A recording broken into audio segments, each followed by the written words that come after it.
అందరికీ నమస్కారం. Welcome to my channel. ఈ వీడియోలో ఏపీ ప్రభుత్వ ఉద్యోగ పెన్షనర్లకు 25% ఫిట్‌మెంట్‌తో 12వ పీఆర్సీ అమలు, రూ. 5,000 కోట్ల ఆర్థిక భారం.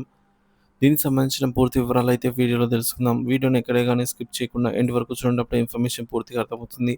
వీడియో చూస్తున్న ప్రతి ఒక్కరు వీడియోకైతే లైక్ చేయండి ఫ్రెండ్స్. వీడియోని తోటి ఉద్యోగ పెన్షన్ మిత్రులతో అయితే షేర్ చేయండి. కొత్తగా మన ఛానల్ చూస్తున్న సబ్స్క్రైబ్ చేసుకోకుంటే వెంటనే మన ఛానల్ అయితే సబ్స్క్రైబ్ చేసుకోండి. సో దీని ద్వారా నేను చేసే లేటెస్ట్ వీడియోస్ అన్నీ మీ వరకు రీచ్ అవుతాయి. ఇక ఆలస్యం చేయకుండా వివరాల్లోకైతే వెళ్ళిపోదాము. ఫ్రెండ్స్, ఇక విషయానికొచ్చినట్లయితే ఆంధ్రప్రదేశ్ రాష్ట్ర ప్రభుత్వ ఉద్యోగులు 12వ పీఆర్సీ కోసం ఆసక్తిగా ఎదురుచూస్తున్నారు. సో జూలై 2023 నుంచి 12వ పీఆర్సీ అమలు కావాల్సి ఉండగా ఇప్పటికే 19 నెలలు గడిచిపోయాయి. కానీ ఇంతవరకు పీఆర్సీ ఊసే లేదు. కనీసం నివేదిక కూడా ప్రభుత్వానికి అందలేదు. పీఆర్సీ కమిషన్ ఏర్పాటు చేసిన తర్వాత నివేదిక ఇవ్వడానికి గరిష్టంగా 1 సంవత్సరం సమయం పడుతుంది. ఈ లెక్కన చూసుకుంటే ఉద్యోగులు, పెన్షనర్లు దాదాపు 2 సంవత్సరాల నుంచి పీఆర్సీ నష్టాన్ని భరిస్తున్నారు. ఆంధ్రప్రదేశ్ ప్రభుత్వం 2025-26 ఆర్థిక సంవత్సరానికి 3,00,00,000 కోట్ల పైగా బడ్జెట్‌ను అసెంబ్లీలో ప్రవేశపెట్టింది. అయితే ఈసారి బడ్జెట్‌లో ఉద్యోగుల కోసం కొత్త పీఆర్సీకి సంబంధించి ప్రస్తావన లేకపోవడం ఉద్యోగులను తీవ్ర నిరాశకు గురిచేసింది. ఇంత పెద్ద బడ్జెట్‌లో పీఆర్సీ ఉంటుందని ఆశించిన ఉద్యోగులకు నిరాశే ఎదురైంది. కూటమి ప్రభుత్వం అధికారంలోకి వచ్చి దాదాపు 9 నెలలు గడుస్తున్నా పీఆర్సీ గురించి ఎలాంటి ప్రకటన చేయకపోవడంతో రాష్ట్ర ప్రభుత్వ ఉద్యోగులు, ఉపాధ్యాయులు, పెన్షనర్లు ఆందోళన చెందుతున్నారు. బడ్జెట్‌లో దీనికోసం కనీసం రూ. 1 కూడా కేటాయించకపోవడంతో ఉద్యోగ సంఘాలు మండిపడుతున్నాయి. పీఆర్సీపై ప్రభుత్వం నిర్లక్ష్యంగా వ్యవహరిస్తోందా?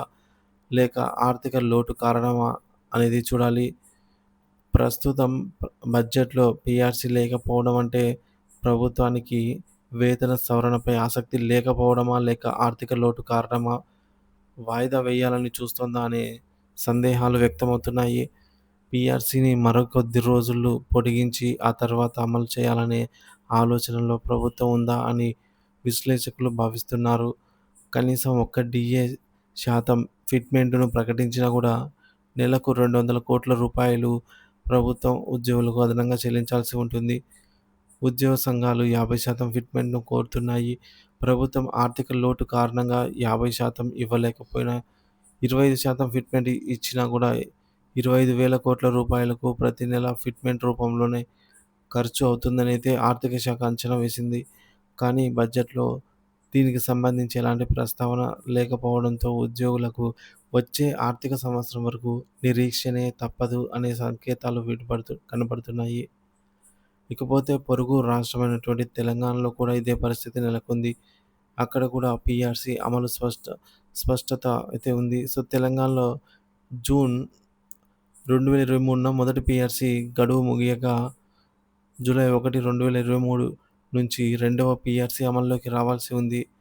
గత ప్రభుత్వం ముఖ్యమంత్రి కేసీఆర్ 2023 అక్టోబర్‌లో పీఆర్సీ కమిటీని ఏర్పాటు చేశారు. కానీ ఈ కమిటీ ఉద్యోగ సంఘాల ప్రతిపాదనలు స్వీకరించింది. 50% ఫిట్‌మెంట్‌ను సిఫార్సు చేయాలని సూచనలు అందుకున్నప్పటికీ ఇప్పటివరకు ఎలాంటి నిర్ణయం తీసుకోలేదు. తెలంగాణలో రెండో పీఆర్సీ నివేదిక సందర్భంగా నివేదిక సిద్ధంగా ఉంది. కానీ ఇంప్లిమెంట్ చేయటం లేదు. నివేదిక సిద్ధంగా ఉందా? లేదా? అనేది అధికారికంగా ఇప్పటివరకు ఎక్కడా ప్రస్తావించలేదు. తెలంగాణ రాష్ట్ర ముఖ్యమంత్రి రేవంత్ రెడ్డి ఇటీవల పీఆర్సీపై స్పష్టత ఇవ్వకుండానే కనీసం జీతాలు, పెన్షన్లు చెల్లించలేని పరిస్థితికి వస్తోంది రాష్ట్ర ఆర్థిక భావం అనేది సభాముఖంగా వ్యాఖ్యానించడంతో తెలంగాణ ఉద్యోగులు తీవ్ర అసంతృప్తిలో ఉన్నారు. జీతాలకే ఆర్థిక లోటు భారమని చెప్తున్నారని, ఆర్థిక ఆర్థిక పీఆర్సీ ఎప్పుడు ప్రకటిస్తారనైతే ఉద్యోగ సంఘాలు ఆందోళనకు దిగాయి. నూతన పీఆర్సీ అమలు ఆలస్యం వల్ల పదవీ విరమణ దగ్గరలో ఉన్న ఉద్యోగులకు గ్రాట్యుటీ, పెన్షన్ చెల్లింపులు తగ్గిపోతాయనే భయం కూడా ఉంది. గత ప్రభుత్వ హయాంలో కనీసం 5% మధ్యంతర భృతి ప్రకటించగా ఇప్పుడు ప్రభుత్వం దానిపై స్పష్టత ఇవ్వటం లేదు. పీఆర్సీ ఇచ్చే క్రమంలో ఆలస్యం అయినట్లయితే మధ్యంతర భృతిని కొంత శాతం ప్రకటిస్తారు. దీనిపై కూడా ప్రభుత్వం స్పష్టత ఇవ్వలేదు. పీఆర్సీ గనుక ఇంప్లిమెంట్ చేసినట్లయితే రిటైర్ అయ్యి ఉద్యోగులకు కూడా బెనిఫిట్ ఎక్కువగా ఉంటాయి. కాబట్టి త్వరితగతిన పీఆర్సీని అమలు చేయాలని రిటైర్డ్ కాబోతున్నటువంటి ఉద్యోగులు కోరుతున్నారు. మరోవైపు తెలంగాణలో 5 డీఏలు పెండింగ్‌లో ఉండగా 2025 జూలై నాటికి ఆరో డీఏ కూడా చేరనుంది. ఏపీలో ప్రస్తుతం 3 డీఏలు పెండింగ్‌లో ఉండగా జూలై 1న మళ్ళీ ఒక డీఏ యాడ్ అవుతుంది. దీంతో మొత్తం 4 డీఏలకు చేరుకునే అవకాశం ఉంది ఏపీలో. ఈలోపు డీఏలను కూడా ప్రకటించాల్సిన అవసరం ఉంది.